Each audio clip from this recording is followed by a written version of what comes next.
Well, we have a rather curious subject today, but one that seemingly is involved in practically everything that happens on earth, and that is the human mind.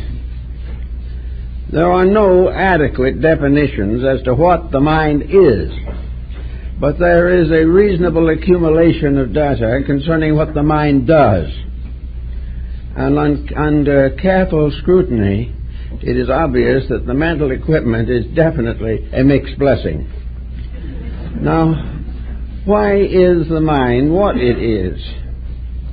Well, it is part of a general government, collective and individual. The world is governed by attitudes, convictions, beliefs, opinions, and various research projects. And these, most of them, originate in the mind.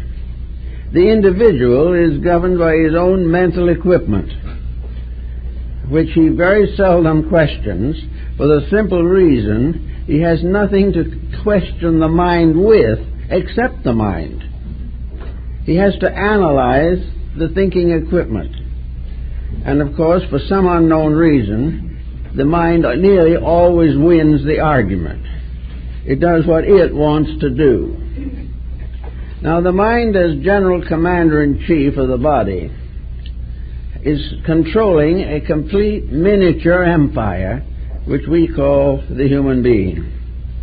This empire includes every type of life that is found in the larger theater of the world around us.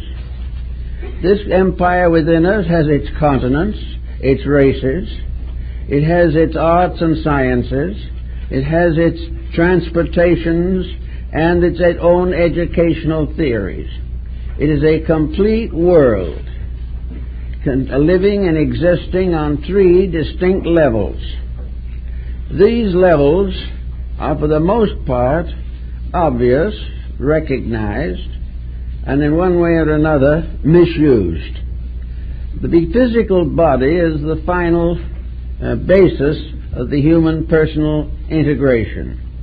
This might generally and is generally considered a kind of blue-collar structure. It is here to work. It is here to do what the mind and the emotions want it to do. And the fact that the mind and emotions may not be very good about their own desires, this the body has to stand. The body has to accept the domination of superior instruments which are often dishonorable. So the body has to do what we want it to do. If we want it to be up and on its feet, it stays there until it falls of fatigue. The body has no recourse to anything below itself. It has to accept the final slavery imposed upon it by the mind and emotions. Now, if we didn't have a mind and did not possess emotions, the body would probably be inert and useless. The body of its own accord would be simply a creature seeking food, seeking to survive, but with no particular purpose or project in mind. The body is not an executive, but it is the victim of the large executive factions upstairs. And in this situation, the body is nearly always ignored. It has not any rights. But like labor, which is the great collective body in society, it has one power that cannot be denied. It has the right to strike. And the physical body makes use of this occasionally. When it has had enough of something, it simply announces displeasure. This announcement is accompanied by discomfort. And if the situation is too serious, the body may be subject to fatal consequences. The body, however, can revolt against the domination of that which is above itself. Actually, of course, there should be no need for such a revolt, because the superior part of man should respect the body, should realize that this structure is a commonwealth, that it has its obligations, its duties, and at the same time confers definite benefits upon the personality which it is motivating. So the body can object. And when it objects, what do we do with it? Well, in labor, when labor objects, we put in a few strike breakers to force them back into line. Well, when the physical body shows wear and tear, we do something to keep it going, but not for the primary purpose of making it healthy or happy. It's merely to keep it doing what we want it to do. And when the body no longer does what we want it to do, we wake up in a rather sad state. So we have a body physically that is subject to the tyrannies of both emotion and thought. Emotion stirs up things, gets the body into all kinds of difficult situations, presses various temperamental excesses which damage the structure and function of the body. The emotions of hate are just exactly as bad on the body as a poison gas. All the things that we do emotionally that are destructive injure the body.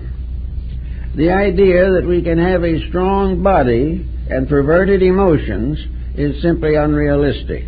But then most of our attitudes are unrealistic because we base them upon what we want to do rather than what we should do.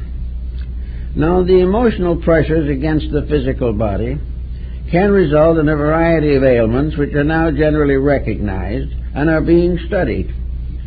And these studies are very largely limited to psychoanalysis and matters of this nature. Actually, the emotions are also depleting and debilitating the physical body. They are adding to its wear and tear. They are struggling to preserve their own purposes. What the emotions want, desire being one of the most prominent of emotional functions, what they want, they demand, and there is no consideration for the consequences. We see this today in alcoholism, where the emotion, the mental nature, has condoned the use of alcohol, wishes to use it to inspire a certain confidence or to build a certain sense of joviality, and the body is the sufferer. The body has nothing to resort to as a means of getting out of the situation, but if the emotions and mind are too despotic, we will have delirium tremens, which will put the individual into a very bad state, if not an early grave.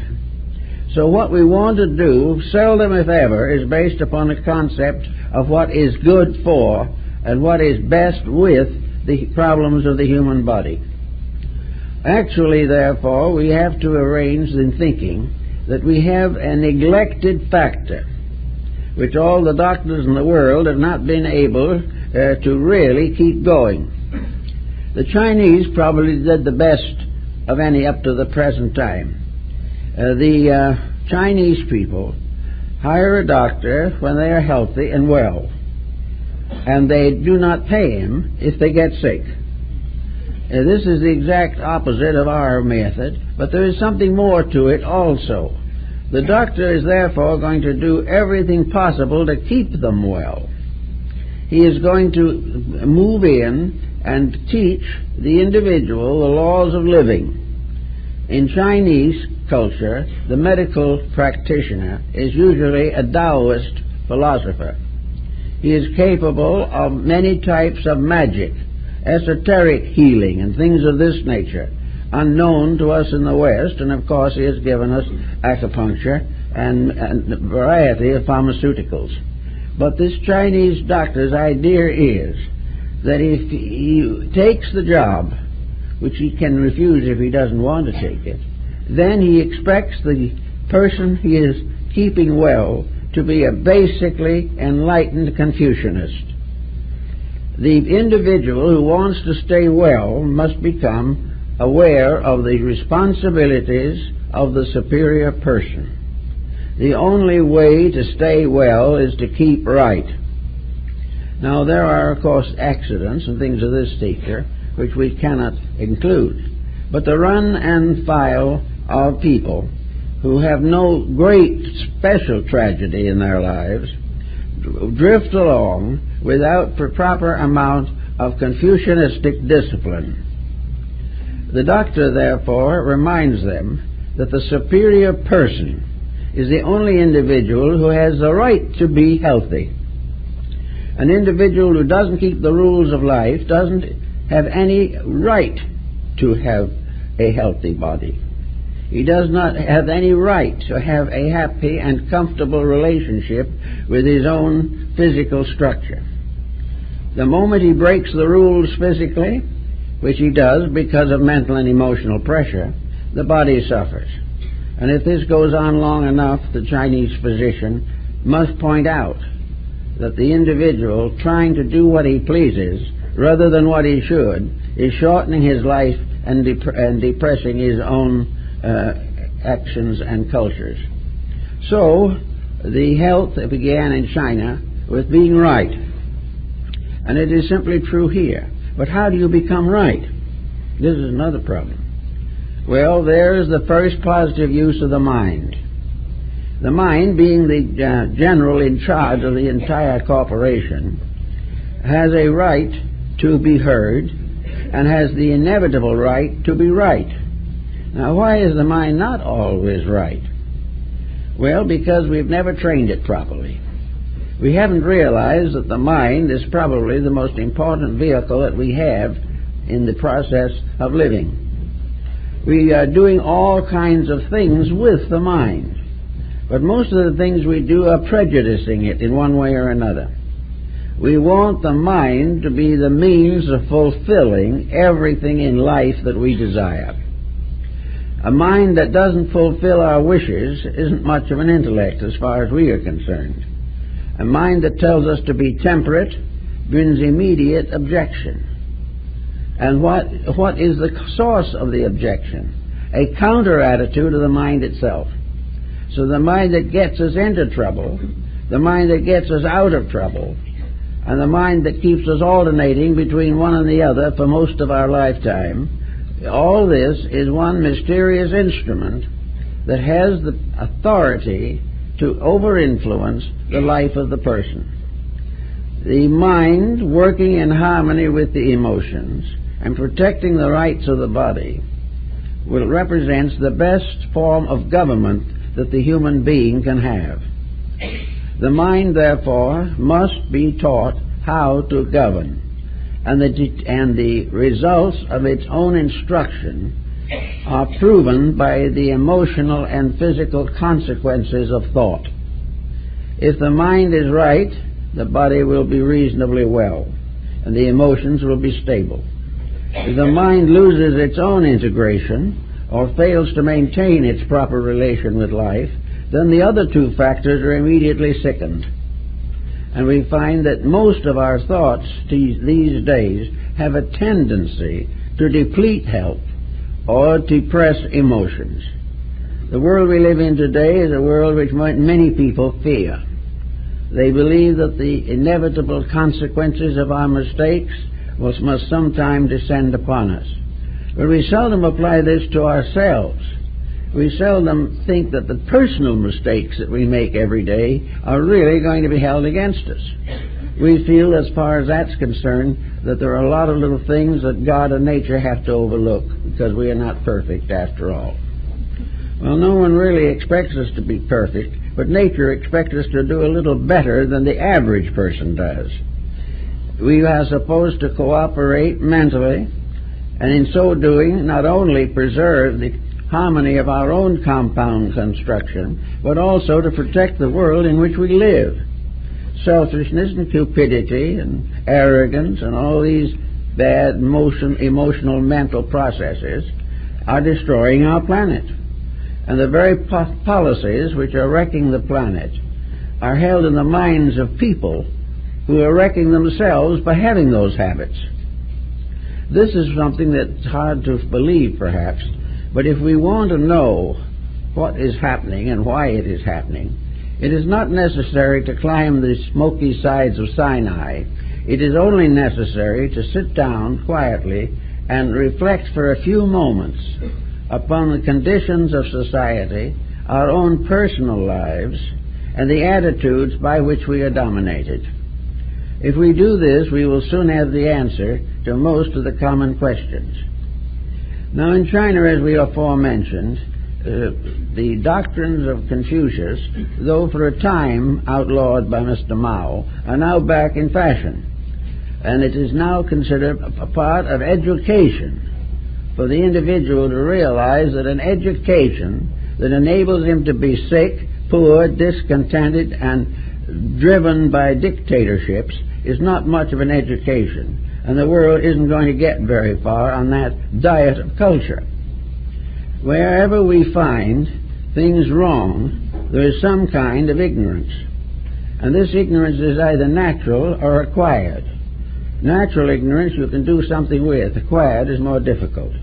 Acquired ignorance largely arises from the individual's personal determination to break rules for his own benefit, failing to realize that this is utterly impossible.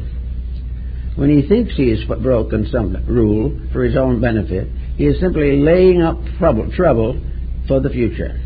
There's no way of escaping it. So that the end of education, theoretically, is to produce the superior person. Now, superiority is not a standard factor. Superiority is actually the individual living from the best part of himself. It is the individual using the talents that he possesses as wisely and in such friendliness as is possible.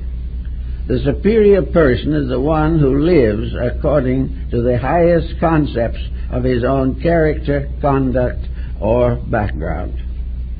There is no reason why a superior person has to be a genius.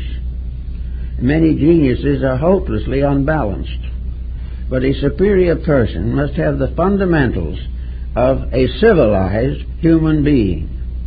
Now, in order to have those fundamentals, something has to be done with the intellect, the mind which is hard to harness, the mind which is constantly resisting law and order, the mind which is concerned only in the fulfillment of ambitions and has very little time or thought for self-improvement. So the only way you can do anything with the mind is to get it young and stay with it until you make it do the things that it is supposed to do. This is a different approach to education from what we have now. What we are really now trying to do is help the mind to be sneaky and safe at the same time. We expect the mind to break the rules and live happily ever afterwards. And in order to convince us of this, it has rearranged the rules so that the mind is miseducated to go on and perpetuate the sorrows and miseries of the human race. So the Confucianists decided that the main point was to find out, as far as we can, what constitutes superiority. For superiority, when it is properly acquired, lifts the individual from a previous level of inadequacy. Superiority is not an ultimate in itself by one grand dash towards education.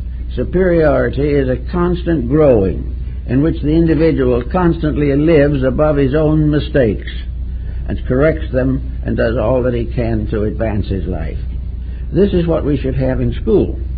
The mind should be taught that the most important thing is that it should be a benevolent organizer and a benevolent executive. It is like a country. The country has a good ruler, the people flourish. If it has a bad ruler, they suffer. If the ruler is ambitious, runs them into wars, debt, and revolution, the same thing happens in the human body. The sickness sets in, and there is no immediate cure for it. So the Confucian says, let's start by diagnosing the requirements of a superior person. Now, most people think they're superior. And even when they know they're not, they don't want anyone else to tell them so. Because there's certain pride in there also. We wish to be a success. And as we have set up a science of success as a result of breaking rules, we can break a few of them, and then the rules break us. So the Chinese says the first thing you have to do to teach the child is to give it the integrity necessary to develop into a purposeful person, a person who is superior. Now, what is a superior person? A superior person is one who is above committing inferior deeds. Anything that is destructive, anything that is selfish, anything that damages the public good or the private good must be considered as against the production of the superior person. The superior person must be a builder, not a wrecker. The superior person must put others before himself. He must recognize genius where it exists. He must serve integrity where he finds it. And in his personal life, he must keep the rules of the Confucian Code. And the Confucian Code is one of the earliest of the various world codes to include the statement that we should do unto others as we would wish that they would do unto us. It was integrity from the beginning. So the first step of education is to teach an individual what honesty is, why it is worthwhile, and why he must acquire it if he wishes to be happy. Now, he may find that he is surrounded by people who do not agree with this. And as we are likely to follow the leaders of our day, we soon lose sight of the problems of being superior, and very often end up by being inferior to the worst rather than superior to the best. So superiority includes the complete development of mental integration, a mind that in judgment is honest, a mind that is fair, a mind that is humane, a mind that is not self-centered to the degree that it will injure others to advance its own cause, a mind that is honest, is dedicated to purposes, and is a watchful and loving guardian of the emotional levels of the body and form which we call human, and the larger emotional and physical body which we call population. All of these things are part of a code, and the mind was given to us so that we can live well, do right, and be happy. What happened to it? Something went wrong. Because we are none of these things today. We are frightened, we are selfish, we are dishonorable, we are out to one purpose only, and that is to get ahead by cheating somebody else if necessary. And our idea of the superior person is the individual who in one way or another has accumulated wealth or power, and very difficult to collect either in large quantities without compromising principles. So the child in school has to start with the culturing of its mind. Now, education generally has never been very successful in culturing the mind. Most educational systems have been set up in countries, nations, and times in which corruption was common and prevalent. And education has gradually become a means of competing with that which is wrong. The mind has been taught to be more cunning than the mind of the neighbor, and the mind of the whole world is settled upon aggrandizement, upon domination, and upon conquest. All of these things are silly, stupid, and mortally dangerous. Now, we can believe, for instance, that we go along in our own personal lives, and that the mind is a fairly pleasant person to be with. It thinks rather nice thoughts as long as they're not very important thoughts. But whereas something very important comes up, the mind retires into its own pattern of exclusiveness and decides what it's going to do regardless to whether it's right or wrong. Now, a mind that is educated by television isn't in very good shape. A mind that depends upon the daily press for its cum laude is not in good shape either. The mind today is exposed to a system which is very detrimental, but is not likely to admit the fact that it is responsible for the system. We have a vicious circle here. By wrong thinking, we build a great empire, which we have to perpetuate by more wrong thinking. And in the long run, this empire collapses because it was wrong, and the thinking has not been able to take over sufficiently honorably to call the situation normal. It isn't normal. So we have to find out now how to work into this situation. And Taoism is a good way. We've got a group of meditation philosophies at the present moment that are gaining wide attention. People meditating on what? This is the big question. Meditation is a wonderful thing, but it doesn't get us anywhere unless it re-educates the mind. It cannot simply ignore the mind and keep on having bad habits and good thoughts. The policy won't work. We have to gradually find ways in meditation to get this meditative mood into the intellectual nature firmly enough so that the mind begins to correct its own mistakes rather than making more. The mind is a creature that can correct its own mistakes, but it seldom does so, because by the time the mistakes have been made and have been uncomfortably assimilated into conduct, the mind is not likely to change them. If it could change them, it would do so in the world also. And we would not, at the end of 5,000 years of so-called civilization, we won't have passed, as we have now, through the post-war years of a struggle which cost the lives of nearly 60 million human beings for no good whatever. Even the old boundaries haven't changed.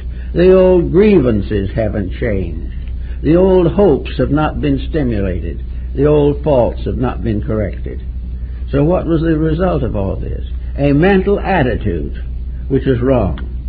This attitude held maybe by leaders at one time and by ambitious followers at another, or by hopeless persons who could make no contribution because they had never trained themselves to follow an internal conviction.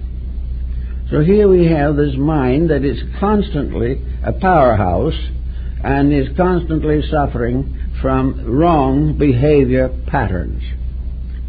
The first thing perhaps that we have to learn to do with the mind before we can get it anywhere is to gradually break down its sense of omnipotence. The individual who finally reaches a point where he can look at himself and say, I was wrong, and mean it, is simply saying, my mind betrayed me. When an individual can say, I should have done it a different way, which would have been better, but we didn't do it that different way, again the mind is responsible, for it has lured us on to the perpetuation of a mistake. If we want to find out the cause of broken homes, of bankruptcies, of narcotics and crime, of moral delinquency and political tyranny, we have to go back to the mind box, for that is the box from which all of Pandora's difficulties come forth. Every problem we have is from the mind, and every cure we have ever tried to make was also from the mind. So these processes are locked in a tyranny in which gradually appetites, which are natural to immature persons, take precedence, and we live to cater to our feelings rather than to our facts. We continue to break rules because we find a certain immediate satisfaction, and then wake up someday faced with a huge penalty which we are unable to meet.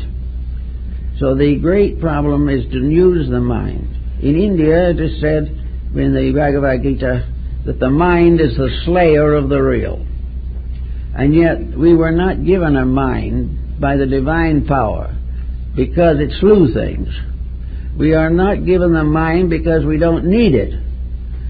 It is part of the compound of created things. And this compound is bestowed by a wisdom far greater than our own. It comes from a source of life which has decided that to think is one of the important processes of growth.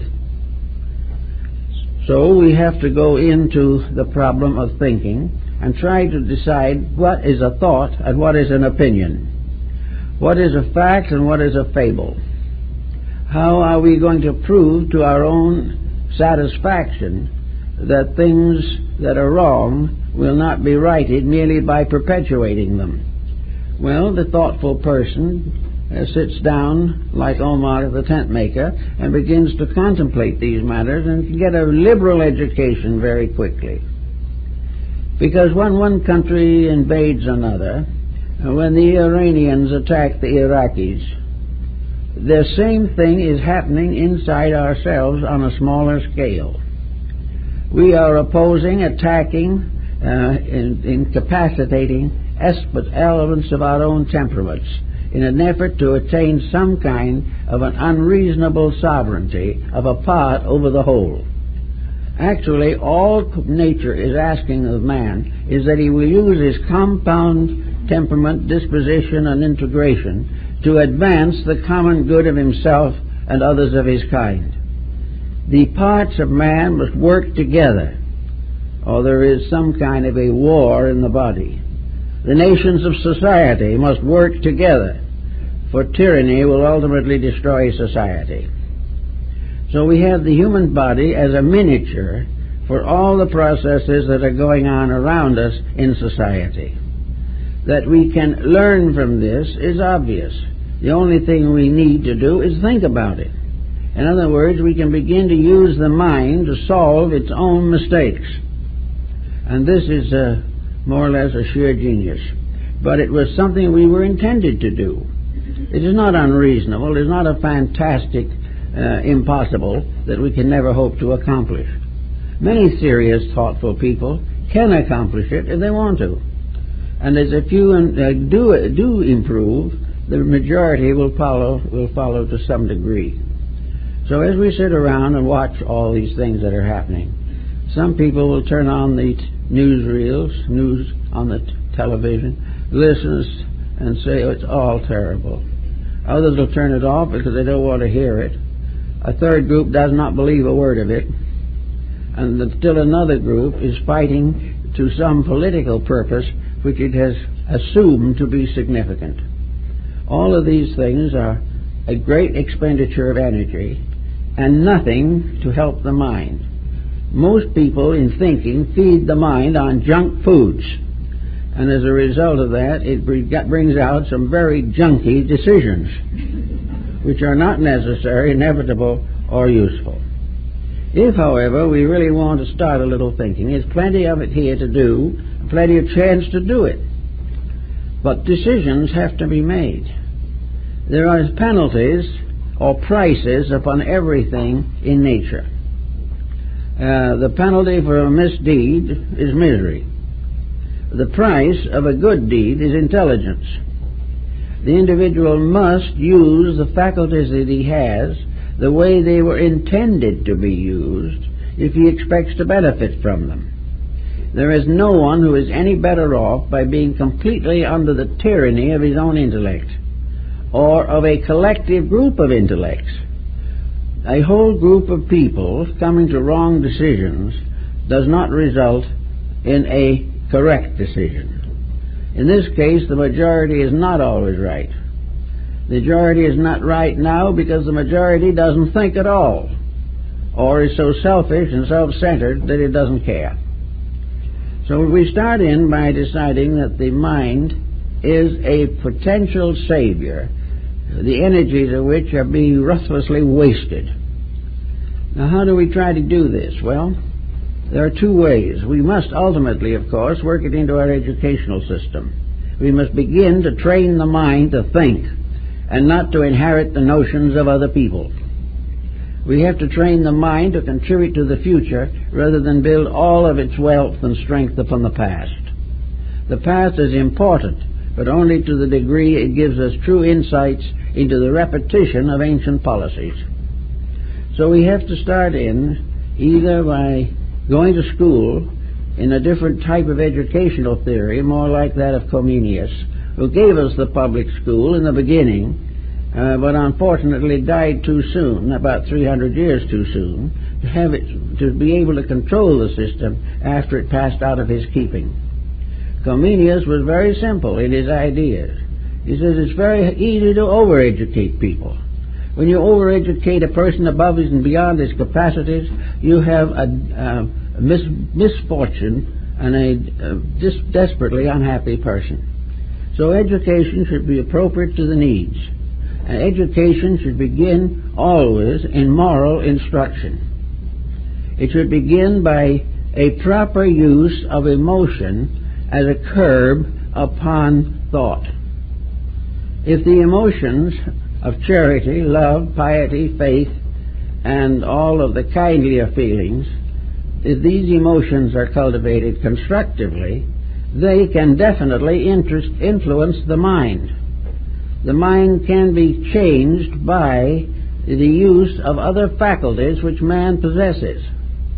Also, the mind can be altered considerably by the physical body, because after a while the mistakes of the mind show up there in terms that cannot be contradicted.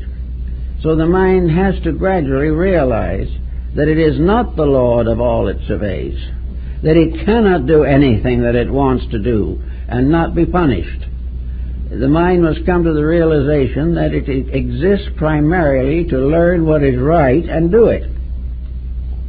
Now, this does not mean that life is going to become a dull monotony, or that for lack of mistakes we have nothing to live for. It is because of the fact that the values, joys, securities, and wonderful internal experiences of being right are more lasting and more satisfying than the result of any vice that can be cultivated. So we can hope that people will quietly sit down and begin looking around them and looking within them. Looking around to see what's the matter with the families around them, what's the matter with the business that is falling apart, why they can't speak to their relatives anymore, why their children are delinquent. All these things they can notice. And they can also do what a number of groups are doing now, organizing themselves against these delinquencies. It is becoming more and more obvious that bad habits are endangering the survival of civilization. Well, bad habits are simply basically bad mental attitudes, wrong thinking, wrong decisions about what is good and what is bad. Now, a lot of people say that we already have this information. We do. There are very few people in this world who do not know right from wrong. But they do have other pressures that are stronger. Instead of being concerned with right and wrong, they are concerned with what they want, what they wish to do. If it's revenge, they want to have it. If it's some kind of argument, they want to enjoy it. And they feel perfectly right and free to elect the wrong persons to public office. These things are not part of the discipline that we need, but they are coming out all around us. What we need is more and more thoughtfulness, the education of the mind in realities. The education of the mind that when it says, I think I will go out and buy some cocaine, immediately the mind itself says, no, you don't, because you can see, know, hear, read, and observe the consequences of such a conduct.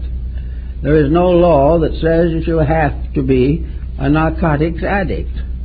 The only reason is that because it gives you a temporary feeling of omniscience. You suddenly feel you are bigger than anybody else, but you suddenly realize that you are smaller than most people by the time it's over. There is no advancement, but we do it. So the mind says, let's go out and buy this material, or go into bankruptcy trying to pay for it. Now, all this is not the result of a bad mind. It is the result of a bad use of a potentially good mind. Or perhaps it is calling upon more strength of character than we possess. But if we haven't got the strength of character, the mind will bill it for us if we are willing to accept. So the mind can pick out every fault that there is in society today and finally add to it the consequence of the fact that we personally are committing these faults, and it's all being shown to us clearly through arteriosclerosis and other symptoms of bodily distress. We are actually a single creature.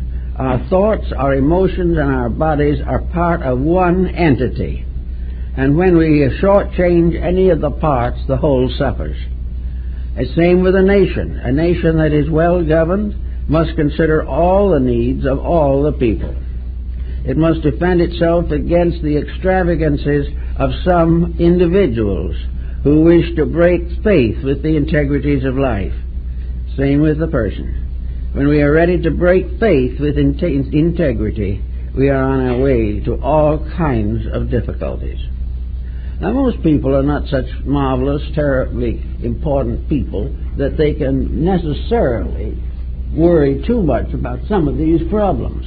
What they really need to do is to get down to the small things of life and try to work them out. In our own little way, we have headaches, dyspepsia, indigestion. Anacin and its byproducts, largest selling drug in the United States, because it is a treatment for a headache. Now, headaches are sometimes legitimate, but more often misconduct is the basis of headaches. The individual with a headache is the one who is worried when he should have thought. An individual who ate when he should not have eaten. An individual who got into an argument that he should not have gotten into. Or have all kinds of negative, destructive fears, anxieties, worries, and antagonisms until he gets so miserable that he has to take some more aspirin. Now, aspirin is not a cure for anything. It reduces symptoms for a little bit. But the only cure for the difficulties that aspirin is taken for is clear thinking. The individual, by thinking himself through this maze of his own misconducts, can find a way to remove most of his headaches. Those that remain may represent need of medical or psychological attention. The individual may have to go down as far as his diet in order to find the roots of some of his headaches. But most of his headaches come from above, because the headache, as is implied, is in the head. And it's in the head where the headache arises in the mind. Now, the brain is not responsible. That poor little hunk of flesh is just doing the best it can. It has been given over to the custody of a heartless taskmaster. It is a slave to the will of the mind behind it. It has nothing to do or nothing to say but to transmit the impulses, good or bad, to some other part of the body that is being affected or they hope will be affected. So there is no way out of this unless the individual realizes that the mind has as its primary purpose not ingenuity but integrity. We think the mind is a great thing these days when it invents a computer. That really is the answer. Already people don't know what to do with them. The problem of computers is already assuming gigantic proportions. Another individual might point out that we are indebted to the mind for putting a man on the moon. Yeah, it's probably true. The mind was having a grand time on its own, with no consideration for the rest of the body which belongs to it. Landing the man on the moon was a scientific achievement, but the real problems of life were not touched by it. They then decided they'd land one on Mars. They can go on until they land one in the Milky Way, but it still will not prevent the common mistakes we make here every day. To correct the immediate mistakes. We look down on them. They're inconsiderable. What is the use of not being selfish when with a little effort you can make a neutron bomb? This is the difference of perspective. It is the fact the individual wants anything that takes the mind away from his own need to grow. He wants to be amused. If he has wealth, he spends it recklessly. If he has poverty, he gets what he can by any means possible.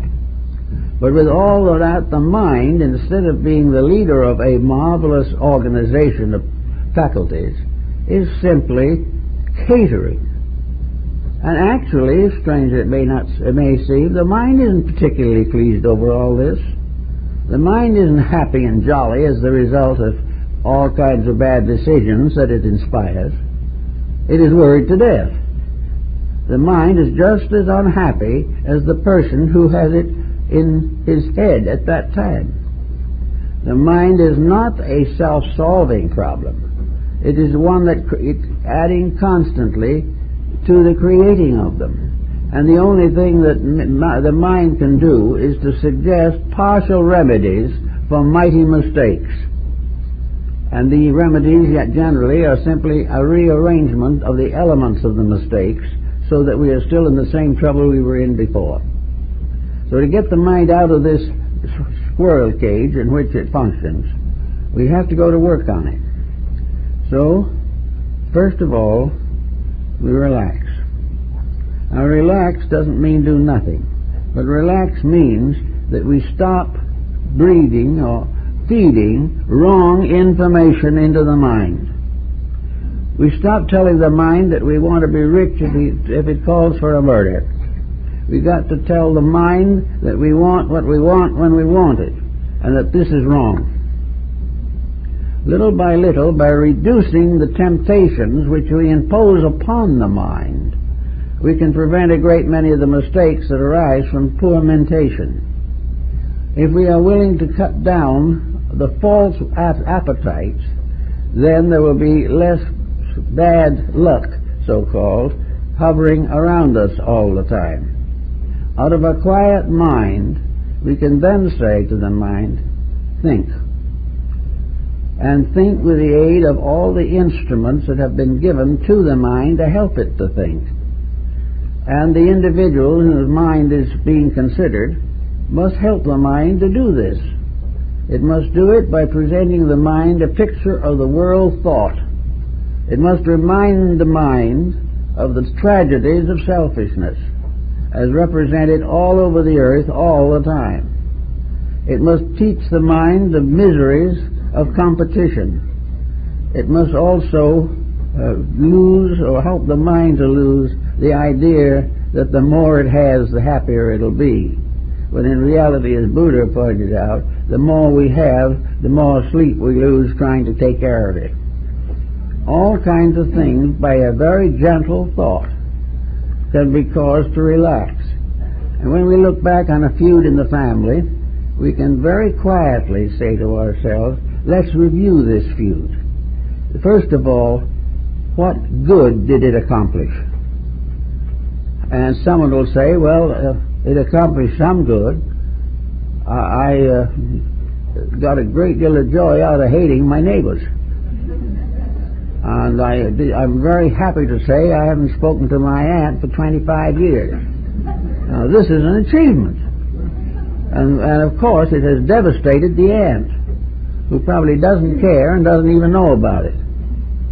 Now, this is if you start analyzing these things and breaking them down, you gradually come to realize that all of the negative, unhealthy attitudes that we have are bad bargains at best. So we didn't talk to the aunt for 25 years. In our heart there was a wrangle, there was a hatred, there was a disturbance, and in the body that means there's an acidosis. You cannot hate somebody without the body suffering, regardless of how you do it. You cannot ignore a virtue without giving grounds to a vice. But most of all, you cannot continue to build a temperament around mistaken attitudes without ultimately shortening life, increasing sickness, and alienating yourself from the better things that make life valuable. Getting away from all these false decisions and conclusions may have a tendency to cause the individual to drift a little toward religion. He may feel that his mind needs a little spiritual indoctrination. Well, that's very good as far as it goes, but there's a point here we must remember, that nearly all religions are mind-produced. They are the result of thinking. They are a result of various stages in history, various races and nations, coming to their own conclusion concerning the nature of God and what God wants. So if we are going to turn to religion for consolation, then it is very important to understand the nature of the religion that we are going to believe. And of course for Christians, the Sermon on the Mount is a very good foundation. But most Christians aren't able to live by it. Why? Because the mind objects to it. Now this objection is very similar to the objection we have today, where science, for the most part, glorifies atheism, and politics can hardly wait to get rid of all theological systems. This means that that part of society which is wrong wants to take over. The reason it wants to take over is that religion is a moralism that can interfere with ambitions. It can interfere with the determination to be rich. It can interfere with the absolute competition that dominates our thinking today.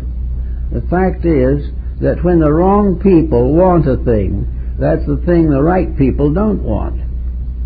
The individual who needs religious consolation to protect himself from materialism has to develop his own sense of values. But once he gets a strong enough sense of values, he is not likely to give in to the hypnosis of prevailing customs and fashions. The only thing that materialism can dangle over his head as a promise is that when he's dead, he won't remember his mistakes. This is not exactly worthwhile living for, however. It's necessary to remember our mistakes even for the length of a lifetime while we're here. We only need to remember them long enough to correct them, and things start moving much better. So we go along and we find the mind sitting in all corners of this problem of living.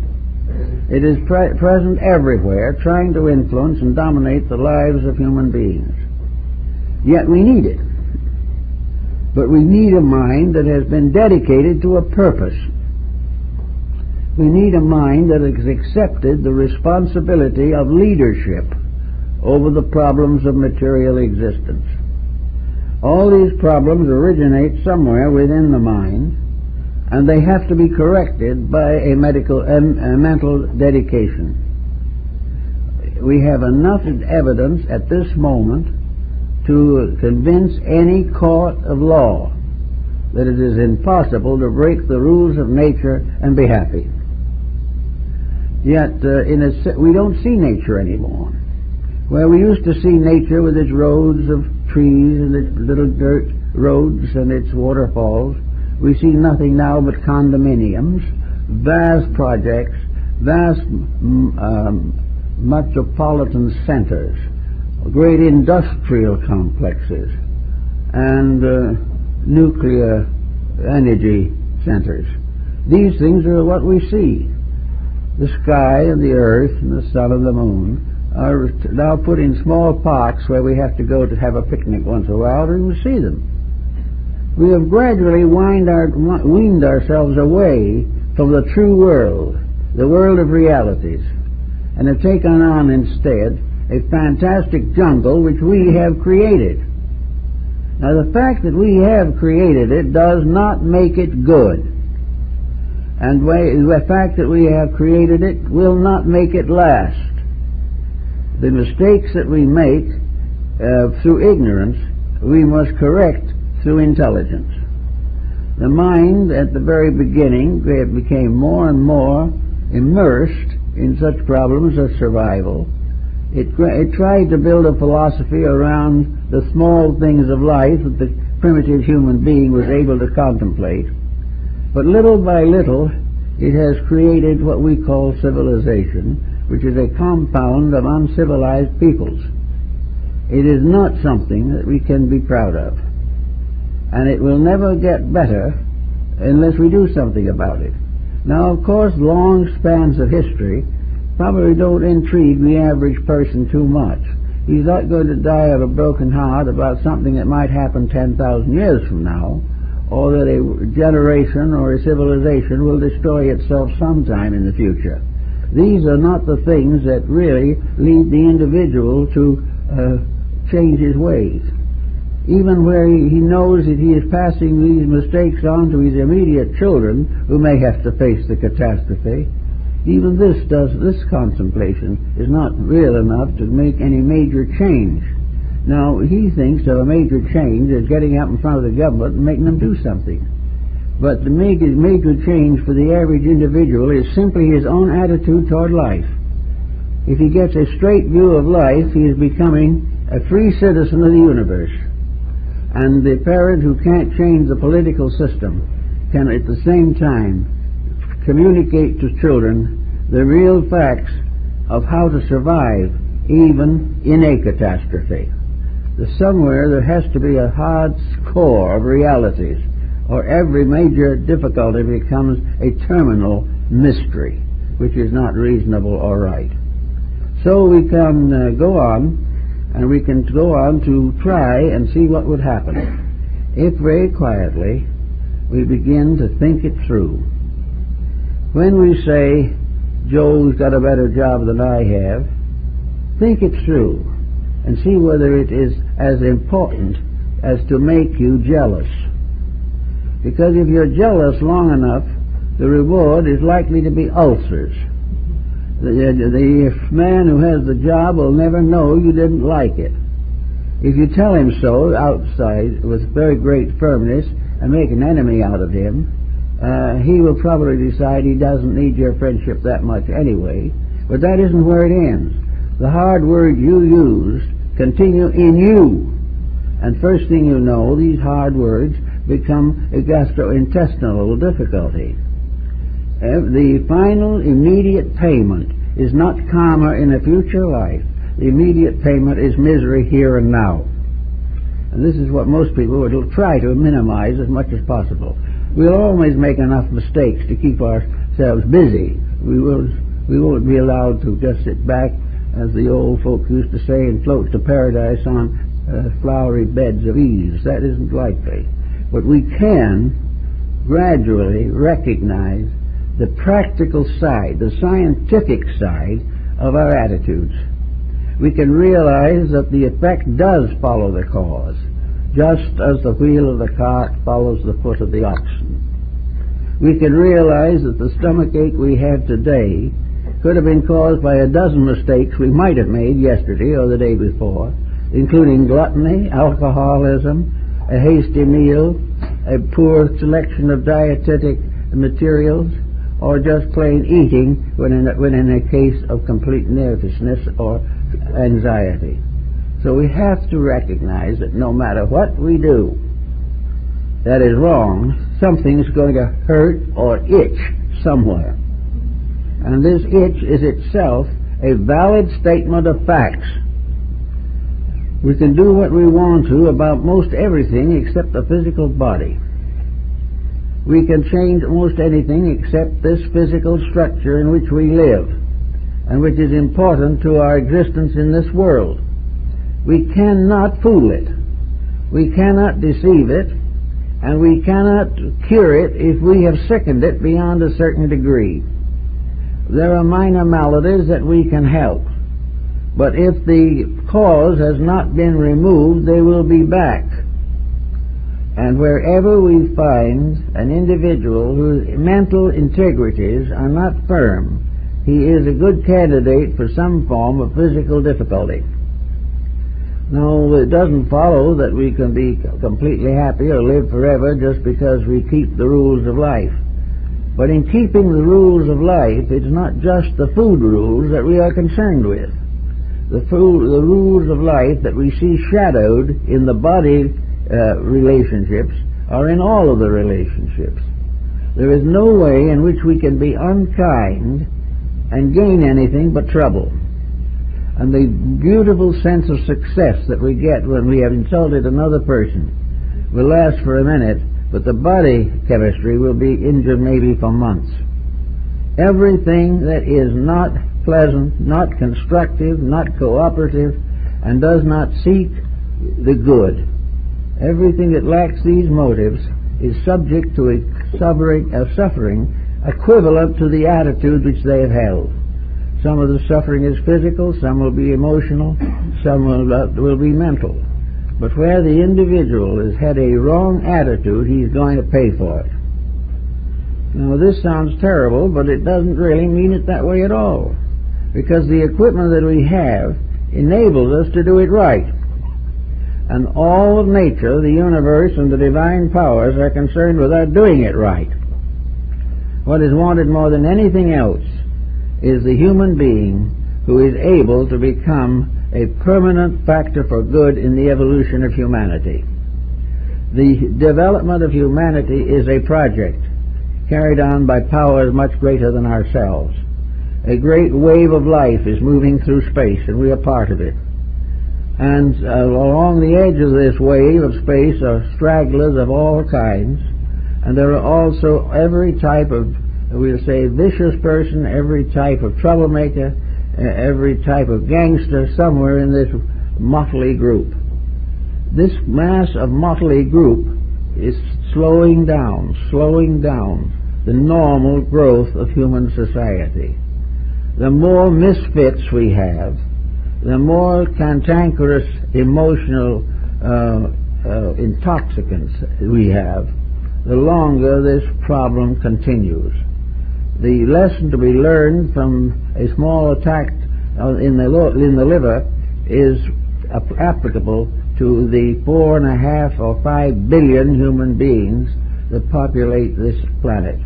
All of them have minds, and for the most part these minds are not doing much good for them. Instead of these minds leading them to peace and integrity, the minds are leading them to further trouble. This funny's problem is how to get away with it. What do we do? In addition to these various rules and laws, what is it that can outwit the mind? We can say maybe the spirit could, but then we don't hear many remarks coming from that level. Where and what is it that we can do to outwit the mind? Well, that which can outwit the mind, if we give it proper thought and time, that is the emotions. The emotions are far older than the mind. We had emotions long before we were able to think very much. But the emotions are a different type of thing. If emotions are hate, they will then enlist the aid of the mind to make that hate the most important thing in the world. This is what happens with wars. Wars are emotions stirred up to become mental hatreds. If, however, on another angle of the matter, the heart and the emotions are in some way enriched, ennobled, or made more significant to us, the result will be a great deal more peace and charity and insight. So we can say above selfishness there can occasionally rise a great heroism. And a great heroism is an individual rising above his own security to protect something greater than himself. And this is, in almost every case, love or compassion. The individual, therefore, who is able to strengthen his emotional realizations of life, who is able to love honestly, is in a position to gain a great many benefits almost immediately. The difficulty, however, is that love plus intellect can be loaded with ulterior motives. Instead of the love being pure and true and right, the individual loves for gain, loves in some way because he hopes something better back from his affection. It's like the religionist who believes that he is building a church for the benefit of humanity, but he is also building a fame for himself. This type of thing is to be constantly watched. The mind, in the presence of an honorable and sincere affection, seldom raises much objection. But where the objections are raised is where the mind itself is still largely embedded in ulterior motives, which the individual has not corrected or matured out of in his own temperament. So when we are working for some of these causes, we turn to religion for help. We turn to religion because we believe sincerely that this can give us a new value with which to transmute the mind. Very few religions have ever been successful as mental institutions. They have always appealed to the graces of the Spirit. They have appealed to the love of humanity and to the love of deity and to the recognition of the universal benevolence which governs all things, and most of all, the realization that our mistakes are due to our falling away from the practice of our religious convictions. So we can say love can do a great deal if it is sincere. Love can take a bad situation and correct it. But the correction must be honest. An individual with a stomach ache and had an argument with his daughter cannot reconcile on the grounds that it will cure the stomach ache. This gets back into the old problem of barter and exchange, and that's not where we are concerned. Unless the motives involved in these things are above every ulterior motive, there is very little to them. But if a person's affections are so sincere that without ulterior motive they make a great sacrifice for another, or even a small sacrifice, but do this honestly, expecting nothing in return, only under those conditions does this action have a definite therapeutic advantage. The more peaceful we become, the more gentle we are, the more we love those who are close to us, and in a large way those who need everywhere in the world, the more we get over the advantages to self and realize that we live in a world that must live and die together. If we must come to realize in the end that there can be no final good for us as persons unless we have helped to build a common good among all persons. And this is done by religion, and it could be aided by education, but only if education and all these other factors are considerably renovated. The mind must recover from the delusion of ulterior motive. There must not be that tricky little thought hiding somewhere that what we are really doing is looking for something for ourselves, even though we appear to be serving others. We must get over all ulterior motive, for the mind building on ulterior motive continues to become a schema, continues to perpetuate those very attitudes which are least likely to contribute to the public good. Now, we have more contact with other people than we realize. There are very few people who live for themselves alone. We are not just individuals in a sea of faces. We are all people. We are all involved in the same problems, and every life meets and mingles with other persons during all the years of physical existence. It is therefore very important that each person learn to understand how to mingle with people, how to work with people, and not become involved in their prejudices and their opinions and their attitudes on a variety of subjects. We have to realize that a person with a religion different from our own can be perfectly sincere, and there is no reason for us to judge that person adversely unless his conduct is open to dispute.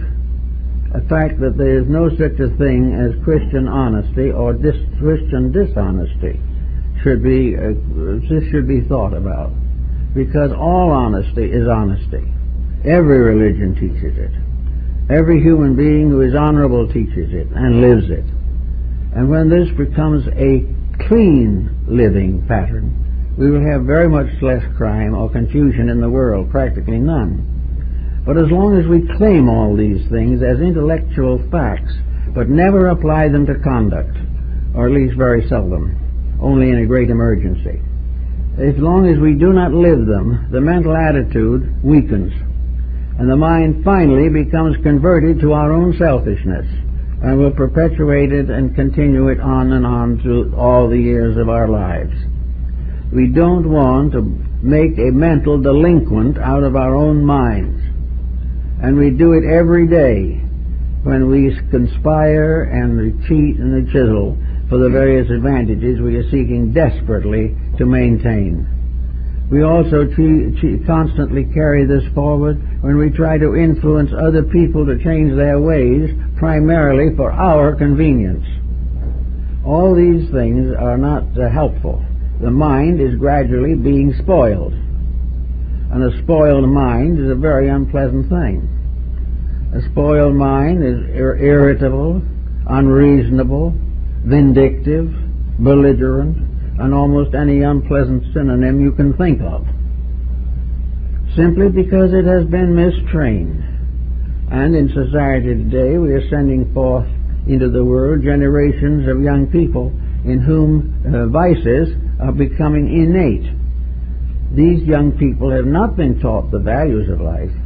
They have been taught only how to get ahead at the cost of anything and everyone. They have not been taught any moral lesson about what happens to things. They haven't had enough education in them to restrain from narcotics addiction. Yet they read in the paper, they see in the motion pictures, they observe everywhere the results of narcotic addiction. Yet they keep right on doing it. Why? Because in their mind they are excusing or vindicating themselves in one of several ways. One way is that they don't care the cost, that's the way they feel right now. This is the important thing. Well, the same is true in national integrations. In wars, lots of people don't believe in much of anything except what they want right now, and that usually is to survive. The narcotics addict also sometimes does this because he is against society. He wishes to prove definitely that he is no part of a society he does not respect. This can lead to all kinds of crimes which arise as a result of the terrorism of non-adjustment, incapable of straight thinking. Then the narcotic problem, again, is highly profitable. Billions of dollars a year are taken from legitimate enterprise to take care of narcotics addiction. Now these people know this. There's no person probably lower than the third or fourth grade who hasn't been some way contacted. The school yards are now practically centers for the distribution of narcotics. Why? How is it that young people with minds that are supposed to be growing up to become useful citizens being snared in a thing like this? Well, the reason it is that the mind tolerates it.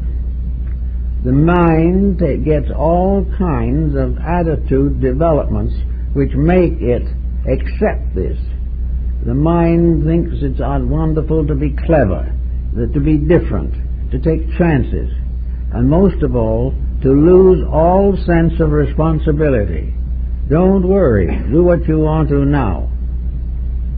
All this type of attitude ends in a tragedy, and in this case the body itself goes with the rest, and most of these younger people will ultimately either find a remedy or else will kill themselves. So why does the mind do this to us? Why doesn't the mind see the Sermon on the Mount? Why doesn't the mind accept the Ten Commandments? Well, the reason why, largely, is the ulterior motive that is in ourselves. There is no evil spirit somewhere teaching us to be evil. The thing is that down in our hearts and hearts, a great many people simply want what they want. And the way of getting it is immaterial. The way is to have it. They feel certain that if they get what they want, they will have leisure, happiness, peace, tranquility, success, superiority, distinction, and power.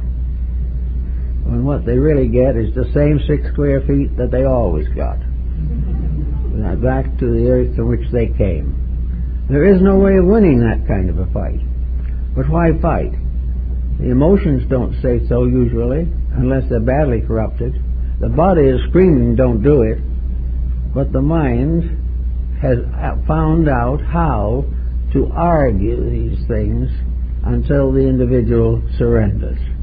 The mind finally permits him to do what he secretly wanted to do for the secret reasons that he wanted to do it. Almost every one of these young people has some kind of a discouragement against the facts of life that is leading them to this type of attitude. And yet we are doing nothing to correct the unhappy facts of life that are driving people to crime, narcotics, and alcoholism. They are people who cannot adjust to the corruptions of the time unless they first demoralize themselves. So this goes on continuously and has been for a long time. The mind has to be taken over, and when an individual makes a commitment to religion or to anything which he feels is necessary to his well-being, he's got to make a complete conviction of it. He's got to go to work on his own mind. He's got to use that side of his mind, which is his true mind, the divine mind in himself, and get away from this animal mind that is constantly contributing to his delinquency. The first thing the individual must do in censoring a thought is to decide whether that thought is right or wrong basically. If it is wrong, reject it. If it is right, fight for it, even though it may take a great deal of energy, time, and sacrifice. But the fact remains, and has always been, as far as our civilization is concerned, the two minds are fighting each other. One mind is a mind of gratification. The other is a mind of edification. One says, do what you please, the other says, do what you should. And the world is divided now between these two approaches to the problems of existence. Unless we solve this as individuals, we will not be able to continue the way of life we want to become accustomed to. If we do not do something about these things, we will be mentally, emotionally, or physically sick. And while many are not in a condition in which they are being treated for their problems, it's safe to say that a large percentage of the world's population at the present time is neurotic, far more than those that are under treatment. So the mind, the highest aspect of our mind, what the Hindu calls the Arupa Manas, the divine mind, the mind of truth in ourselves, is forever fighting the mind of gratification. It is a struggle between spirit and body. It is between soul and the soulless. It is between the invisible cause and the visible compromised effect. So each of us have this little fight on our hands. In many cases it's not a very serious one. There are not great big things that we're doing wrong. But there should be a few at least moderate-sized things that we're doing right. And doing right completely, because we believe in them, because we know they're right, and because we know that we must face the consequences if we don't. Philosophy, however, is not based upon a perpetuation of punishment. It is actually a system of cultivation by which the individual recovers from the need of punishment by gradually overcoming his own mistakes. By doing it this way, the mind becomes the most powerful instrument for good that is imaginable. But until that time, it's going to be hovering around trying to convince us that we should compromise principles in order to have a little more fun now and dyspepsia later. This type of thinking has got to come more and more clearly into our consciousness. Well, folks, I think that's all for the morning.